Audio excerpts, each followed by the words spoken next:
Halo teman-teman accounting, baik itu kamu yang masih berstatus mahasiswa accounting ataupun yang sudah lulus ataupun yang sudah bekerja dan baru merintis karir di dunia akuntansi. Selamat berjumpa kembali. Ini hari kedua dari bagian dari 40 hari berturut-turut sharing class. Nah, hari kedua ini temanya tentang non-current asset atau aset tidak lancar.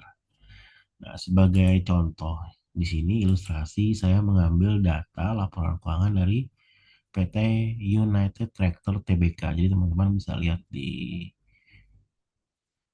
website mereka untuk laporan keuangan yang dipublish. Ya, jadi saya ambil laporan keuangan per 30 Desember tahun 2024. Nah, di sini ada ya, ini struktur laporan keuangan yang mereka neraca, aset, ada aset lancar, ada aset tidak lancar, ya. Ada aset tetap.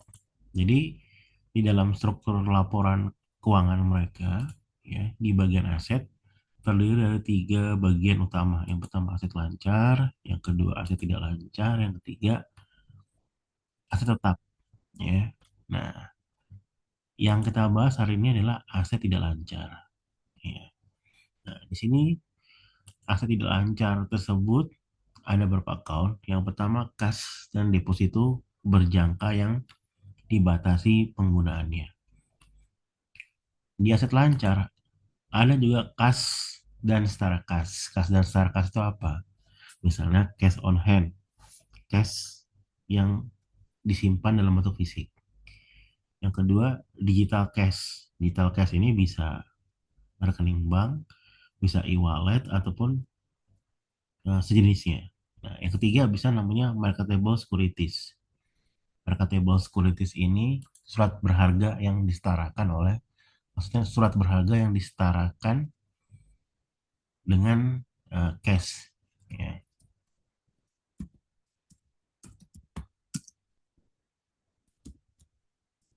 Marketable securities. Jadi eh, uang tunai, uang yang disimpan dalam bentuk digital, ya, dan surat-surat berharga itu masuk dalam kategori kas dan setara kas. Jadi selama ini kan pastinya kebanyakan accounting yang pemula itu menganggap bahwa cash and setara kas itu termasuk aset yang liquid. Liquid dalam arti gampang dikonversikan menjadi rupiah atau gampang dikonversikan menjadi satuan nilai mata uang. Nah, ternyata ya kalau kita di laporan keuangan ini ada yang namanya kas, ya, ataupun deposito berjangka yang dibatasi penggunaannya. Nah, apa itu? Ya, kas dan setara kas yang telah ditentukan penggunaannya untuk tujuan tertentu seperti untuk membiayai belanja modal atau yang disyaratkan dalam perjanjian pinjaman sehingga tidak dapat digunakan secara bebas. Nah, jadi gini, misalnya perusahaan, ya, perusahaan punya laba bersih, ya. Laba bersihnya misalnya katakanlah sekitar 10 miliar. Ini accrual, ya, accrual di laporan laba rugi. Ya, nanti perusahaan membuat catatan, ya, atau laporan arus kas bersih dari aktivitas operasi. Nah, misalnya katakanlah laba bersihnya itu 10M. Bisa aja nanti arus kas bersih dari aktivitas operasi itu dia cuma 9M misalnya. Kok bisa? Ya nanti di next kelas berikutnya saya akan jelasin tentang arus kas. Tapi malam hari ini kita nggak membahas khusus tentang arus kas. Nah, jadi ya laba bersih di laporan laba rugi 10 miliar. Tetapi uang fisiknya Arus kas bersih dari aktivitas operasi sekitar 9 miliar. Nah, 9 miliar ini ya, 9 miliar ini masih dikurang oleh apa itu? Arus kas dari arus kas yang digunakan untuk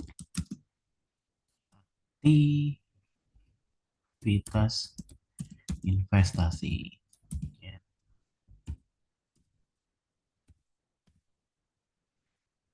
Jadi bisa aja ya dari laba bersih 10 miliar, terus arus kas bersih dari aktivitas operasi 9 miliar, ternyata perusahaan ada belanja modal sebesar 2M.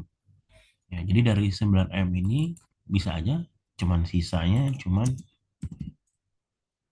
7M. Ini yang dibilang namanya free cash flow. Free cash flow. Jadi kalau misalnya perusahaan membuat RE manajemen, perusahaan membuat RE manajemen itu artinya gini, perusahaan membuat perencanaan laba di tahun itu mau digunakan untuk apa. Jadi misalnya katakanlah di RE manajemen itu 50% untuk modal kerja. Modal kerja sama belanja modal beda ya. Modal kerja, modal kerja itu untuk operasional sehari-hari. Belanja modal itu beli aset, capex. Nah, terus misalnya 25% untuk bayar cicilan utang jangka panjang. Terus 25% ya digunakan untuk dividen. Nah, jadi ceritanya dari 7M tadi, free cash flow ini 50% udah dibagikan. 25% dibagikan ke pemegang saham sebagai dividen, 20% lagi dibagikan kepada pemberi pinjaman sebagai cicilan utang jangka panjang. Sisa 50% nih. 50% dari 7M misalnya 3,5M. Ya. Tapi dari 3,5M ini yang digunakan di bulan Januari misalnya sebagai modal kerja, ini cuman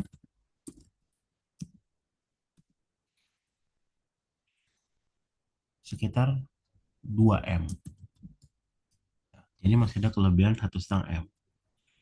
Ya, 1,5M. Terus setelah itu mungkin masuk bulan 2 bulan 3 perusahaan udah bisa trade invoice. Jadi cash flow udah muter.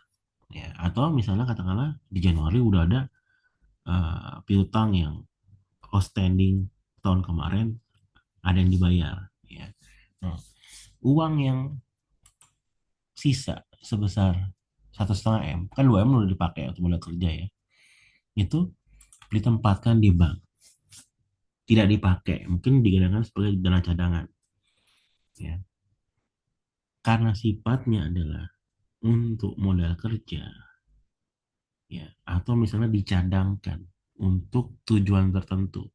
Kalau sewaktu-waktu cash defisit, piutang macet, pakai dana tersebut, ya. Nah, jadi kalau konsepnya seperti itu, ya, digunakan untuk tujuan tertentu atau memang sengaja dicadangkan, ya, kita boleh catat sebagai di sini, ya, aset tidak lancar. Karena kenapa?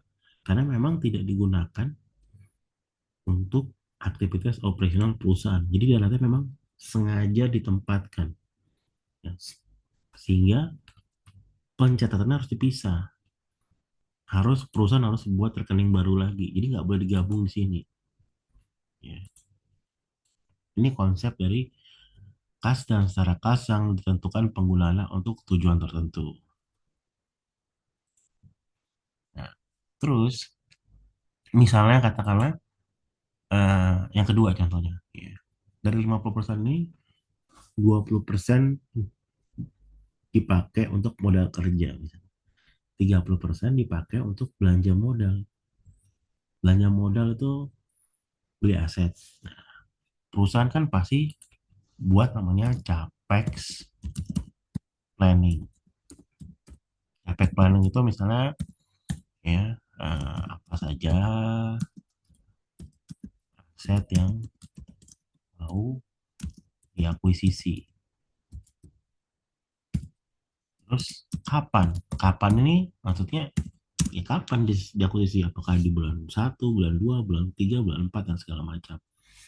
Ya, misalnya katakanlah eh, schedule akuisisinya itu di bulan 6 ya, di bulan 6 misalnya. Sehingga perusahaan menempatkan yang dari sisa 1,5 M tadi ya, 3,5 M dikurang 2 M ya.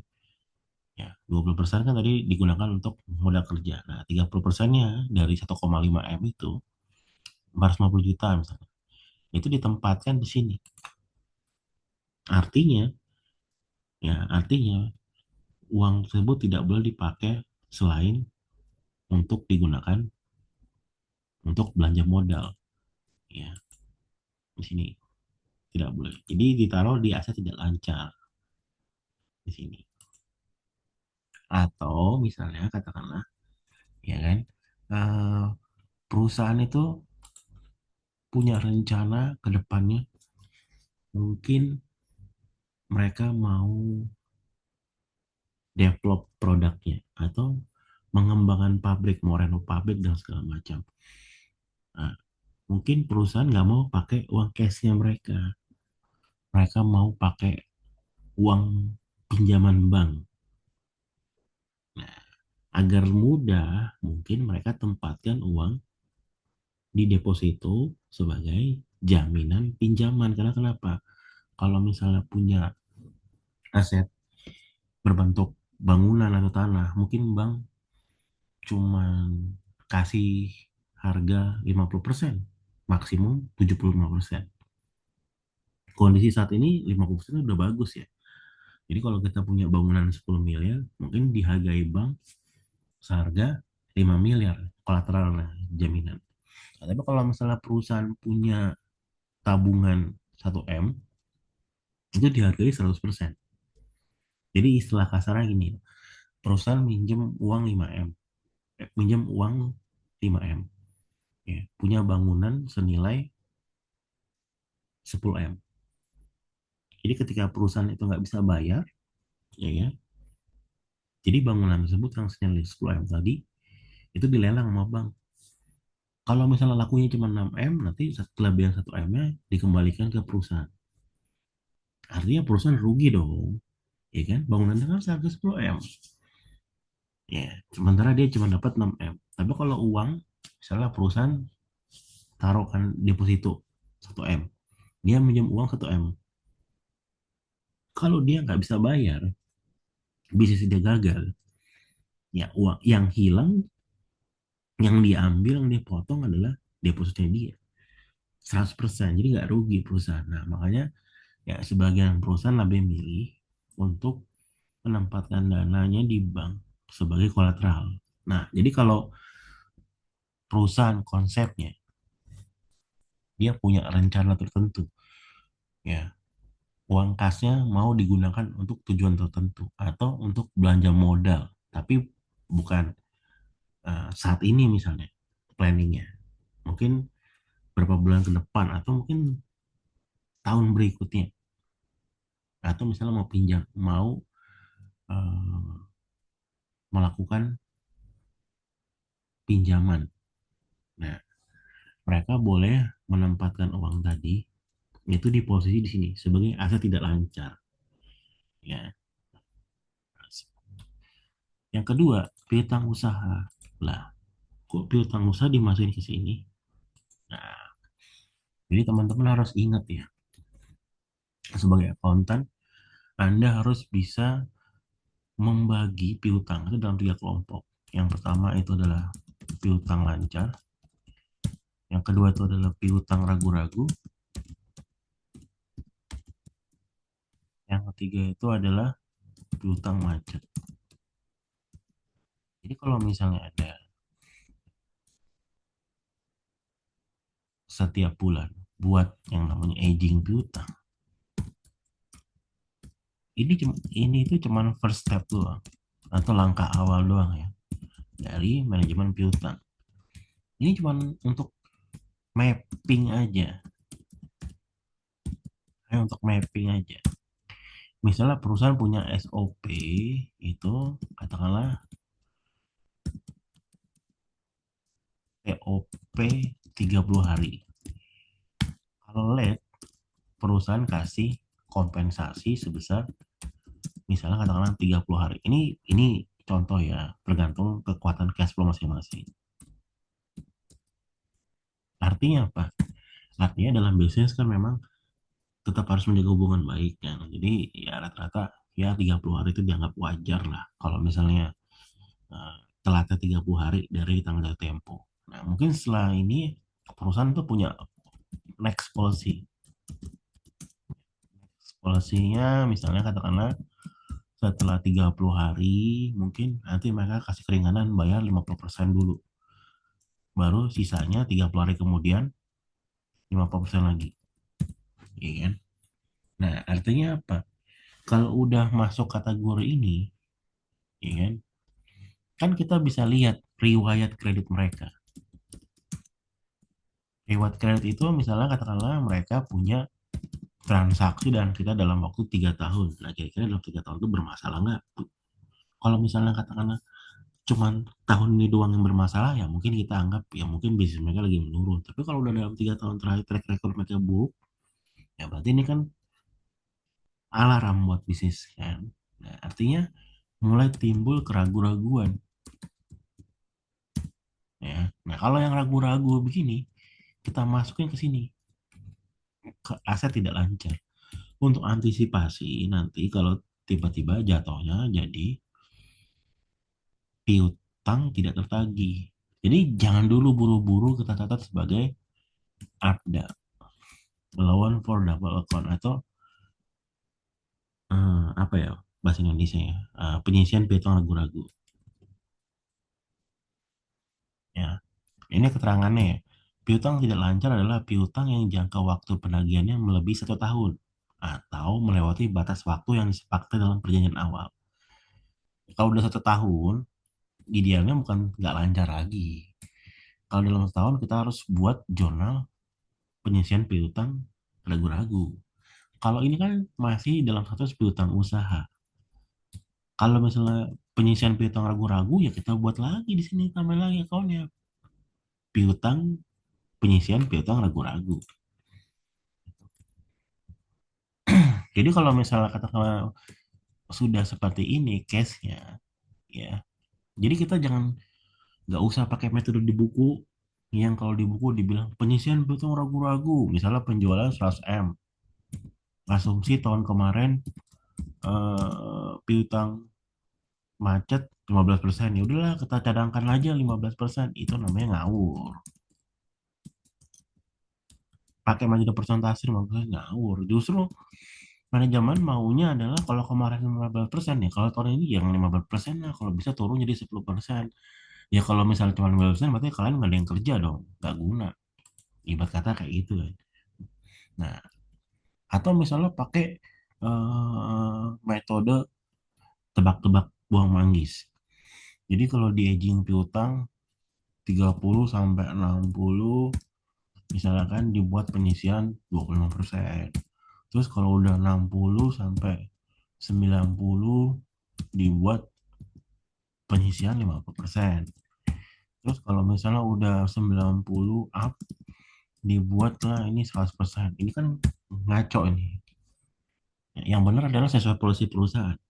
Kalau perusahaan nggak punya polisi ya rapin lagi polisinya. Polisi perusahaan itu harus ya harus ada guidance-nya. Ya, ini kan namanya AR policy ya. Dari pertama kali ya. Pertama kali itu adalah trade approval. Siapa aja yang boleh dikasih credit approval. Yang kedua ada namanya limit kredit.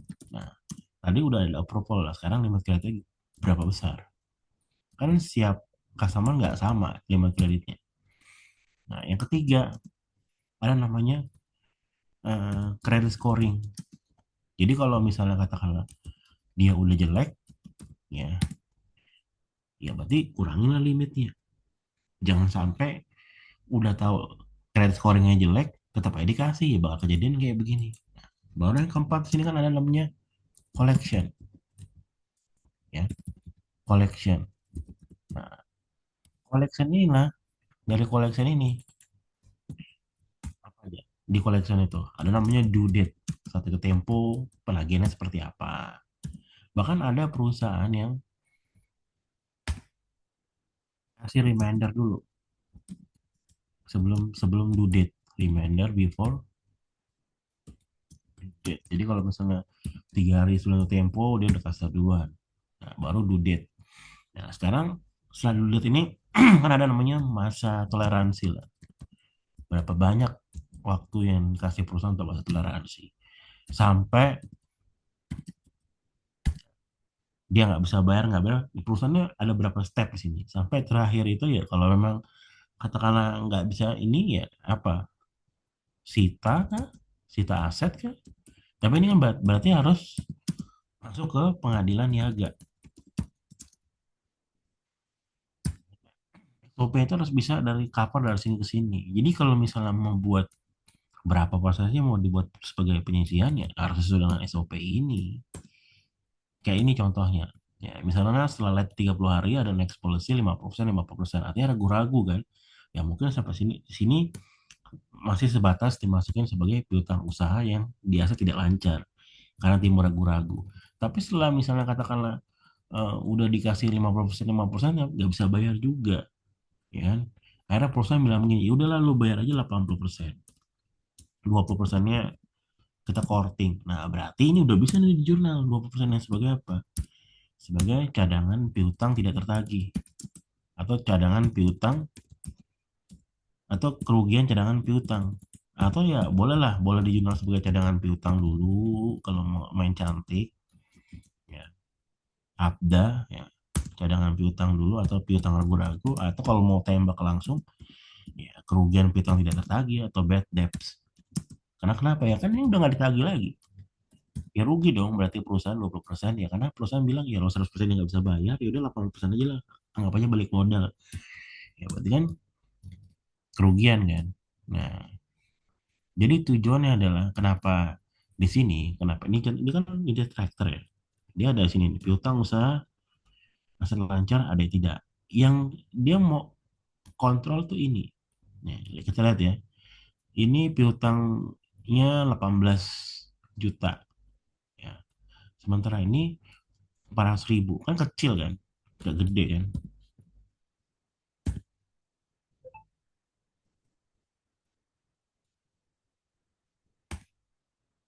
Nah, cuman 2,5%. Nah, jadi ini yang dikontrol sama mereka. Mungkin mereka targetkan ya udahlah maksimum 2,5% lah. Jadi next next berikutnya ya kalau bisa di bawahnya dan segala macam. Nah, terus yang ketiga ya persediaan. Nah, kenapa persediaan itu masuk, ada yang masuk sebagai aset tidak lancar? Ya, jenis persediaan yang sulit diubah menjadi uang tunai dalam jangka waktu cepat dan memiliki likuiditas rendah. Jadi kriterianya ada dua nih. Yang pertama, ya sulit diubah menjadi uang tunai dalam jangka waktu cepat dan memiliki likuiditas rendah. Contoh, kalau teman-teman contoh masuk ke gudang, ya, di gudang itu misalnya katakanlah, ya, misalnya katakanlah teman-teman di manufaktur di pabrik, terus masuk ke gudang barang jadi. Nah, di gudang itu kan pasti ada namanya sistem racking kan. Jadi kalau misalnya dia punya rack satu, ya rack 2 dan berikutnya. Misalnya rack satu itu dia ada berapa layer? Ada 5 layer misalnya. Ya, 5 tingkatan misalnya. Ke atas kayak rak besi itu ada 5 tingkatan ya. Jadi misalnya layer satu isinya apa, layer 2 isinya apa, layer 3 isinya apa, layer 4 isinya apa, dan segala macam ya. Nah, biasanya kalau orang gudang, dia kan menempatkan barang yang sering keluar tuh di bagian depan. Barang yang jarang diorder di bagian belakang. Ya kan? Nah, sekarang pertanyaannya gini. Kalau teman-teman aspek accounting masuk di perusahaan yang besar, ada gudang, pernah nggak ngecek barang-barang yang di bagian belakang itu, di gudang itu kira-kira turnovernya seperti apa? Atau bahkan jangan-jangan ada perusahaan ya yang misalnya perusahaan punya 30 rak atau 30 sub lah. 30 sub itu terdiri ya. Jadi satu sub misalnya terdiri dari berapa rak. Nah, itu biasanya rak sub paling belakang itu biasanya adalah barang sisa. Jadi kalau misalnya katakanlah perusahaan misalnya saya misalnya memproduksi eh, baju ada 10 model. Satu model misalnya katakanlah satu model sama dengan 1.000. Nah, 1.000 kan nggak habis. Ada sisa 29, ada sisa 50, ada yang sisa 30, sisa 70. Itu ditaruh ditumpuk di bagian belakang di gudang. Itu kan barang belum terjual kan. Tapi di sini sulit diubah menjadi uang tunai. Jadi udah kemungkinannya udah susah. Kenapa? Karena namanya plan penjualan kan pasti berubah-berubah. Nah, kalau barang yang udah nggak laku mungkin ya perusahaan udah nggak jual lagi. Ya mungkin nanti terakhirnya dia bazar kah atau apa untuk acara momen tertentu dan segala macam. Nah, yang seperti itulah ya itu dicatat sebagai persediaan tapi masuk di kategori inventory tidak lancar. Kenapa? Ya, kenapa? Supaya ini reminder buat perusahaan. Perusahaan itu kan dia punya ya punya apa namanya ya? Mungkin ada namanya buffer atau misalnya katakanlah safety stock. Ya, jadi ceritanya mungkin demand-nya itu 10.000 bulan ini. 10.000. Terus perusahaan asumsi bahwa ini harus ada buffer. Kenapa? Nanti takutnya kalau misalnya ada barang rusak, terus diminta tukar, kalau nggak ada buffer kan kita repot. Jadi minimal ada buffer 5% misalnya. Oke, di perusahaan kasih buffer 5%. Nah, jadi bisa jadi yang sisanya itu lebih dari 5%. Jadi 7%. Nah, ini kan buat review perusahaan. Jadi begitu dia lihat, oh persediaan di sini. Persediaannya berapa persen kalau di UT? Oh kecil kalau di UT. Cuman 0,1%. 0,6 oh nggak masalah kecil. Nah, habis ini kalau kayak gini, loh harusnya kan kita cuma 5%. Kok ini 7%? Nah, jadi ini jadi review juga buat perusahaan untuk next berikutnya. Karena kenapa? Wah, persediaan gue yang susah dijual ternyata gede nih. Jadi bulan depan buffernya gue turunin lah.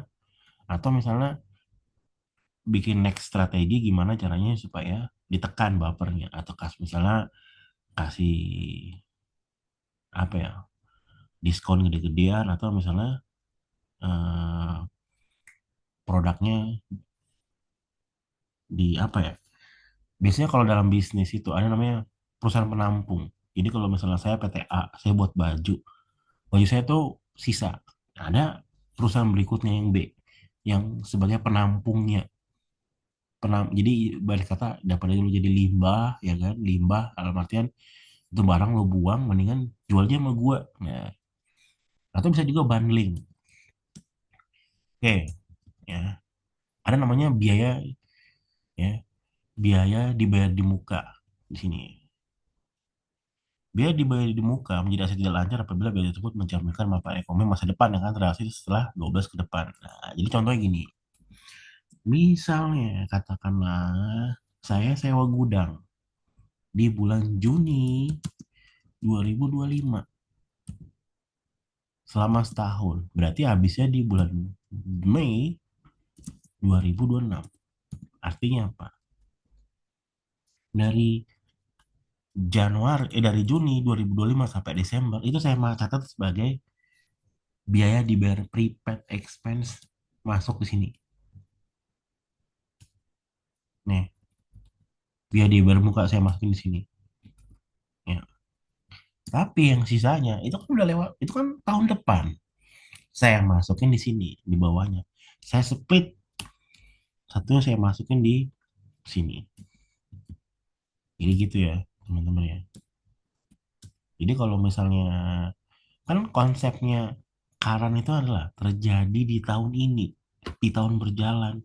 Jadi yang belum bakal terjadi tahun ini nggak usah dimasukin di lancar, dimasukin aja di periode berikutnya, gitu. Nah itu konsep dari biaya di muka yang masuk di sini aset tidak lancar, ya kan? Oke, berikutnya adalah pajak di muka loh. Kenapa ada pajak ikut-ikutan masuk ke aset tidak lancar? Nah, jadi sini ya, kelebihan pembayaran pajak yang menghasilkan manfaat pajak di masa mendatang, ya. Jadi contohnya begini, ya, perusahaan kelebihan bayar PPN. Jadi contohnya PPN masukan lebih besar daripada PPN keluaran. Mengajukan restitusi. Jadi misalnya PPN 2025. Terus di Desember pada saat pengajuan SPT Induk atau SPT masa 1771 ya, PPN mengajukan restitusi. Terus di bulan April diputuskan lah restitusi di approve nilai sekian sekian sekian. Pencairan 12 bulan berikutnya di 2027. Ya, berarti kan masih lama. Ya udah masukin di sini sebagai apa? Sebagai pajak dibayar di muka, kredit pajak, restitusi atau kelebihan pembayaran pajak. Nah, itu yang pertama. Yang kedua, ya, yang kedua itu aktiva pajak tangguhan. Namanya aktiva pajak tangguhan itu kan manfaatnya pasti lebih dari setahun dong. Manfaat terpulihkannya kan. Di sini manfaat terpulihkan 2 tahun, 3 tahun. Nanti saya jelaskan, tapi saya nggak akan jelasin di sini ya. Itu nanti di materi khusus pajak tangguhan. Jadi saya cuma mau jelasin doang. Aktiva pajak tangguhan itu kan manfaat, ya kan? Kenapa jatuhnya manfaat? Ya kan? Karena, ya kan? Nanti saya jelasin. Cukup di sini doang. Biar seru nih nanti di pajak tangguhannya. Yang ketiga adalah akumulasi kerugian yang belum dikompensasikan. Jadi kalau misalnya tahun ini kita rugi, misalnya tahun 2024 perusahaan rugi, tapi tahun 2025 perusahaan nggak belum pakai itu sebagai kompensasi. Kenapa? Karena misalnya nilai kerugiannya 2M, tahun 2024 rugi 2M, 2025 untung 1,5 M, ya kan? Berarti kan masih masih besar nilai kompensasinya, ya kan? Kecuali kalau misalnya tahun 2025 untungnya 3M, ya kan? Jadi 3M dikurang 2M kan cuma sisa 1M kan. Nah, bolehlah dipakai. Kalau mau disimpan dulu ya nggak apa-apa, ya kan? Tetapi ya itu tadi, ya kan? Yang namanya kredit atau akumulasi, ya boleh selama itu diizinkan atau sesuai dengan peraturan perpajakan. Nah, jadi konsep dari eh, pajak dibayar di muka yang masuk sebagai non current aset adalah restitusi yang ceritanya masih panjang, tapi udah di proof ya. Nah, atau misalnya akumulasi kerugian dan terakhir itulah aktiva pajak tangguhan.